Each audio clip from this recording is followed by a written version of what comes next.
আগুন প্রতিরোধী কম্বল, কি নাম? আগুন প্রতিরোধী কম্বল। এটা দিয়ে আপনি কী করতে পারেন, যে কারো গায়ের মধ্যে আগুন লাগছে, একটা ঝুঁকের মধ্যে আগুন লাগছে, টেনিসের মধ্যে আগুন লাগছে, সেক্ষেত্রে কী করতে হবে আপনাকে?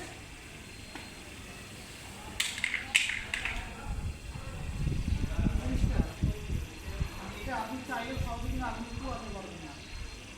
এটা মানে সেইভাবে তৈরি করছে আর কি, মানে প্রক্রিয়াটা তৈরি করছে আর কি।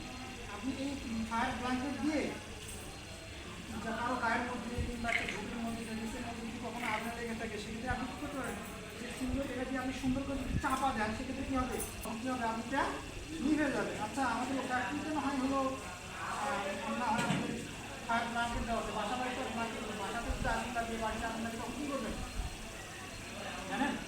জানেন না। এই জন্য ট্রেনিং করতে হয়।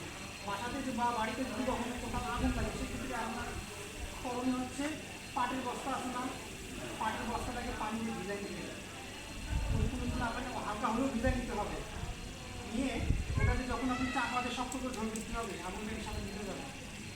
আর কারো গায়ে যদি কখনো আগুন লাগে, সেক্ষেত্রে আপনি কোনো সময় দৌড় দিবেন না।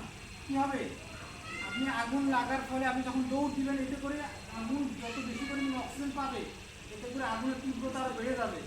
আগুন লাগলে, কারো গায়ে আগুন লাগলে আপনার করণীয় হচ্ছে, আপনার সর্বপ্রথম আপনার ফেসকে আগে রক্ষা করতে হবে, মুখটা এরকম ধরে মাটিতে ছুঁয়ে গড়াগড়ি করতে হবে। আপনি যদি দৌড় দেন, তাহলে মনে করেন যে আপনার আগুনের তীব্রতা বেড়ে যাবে, আপনার কী হবে,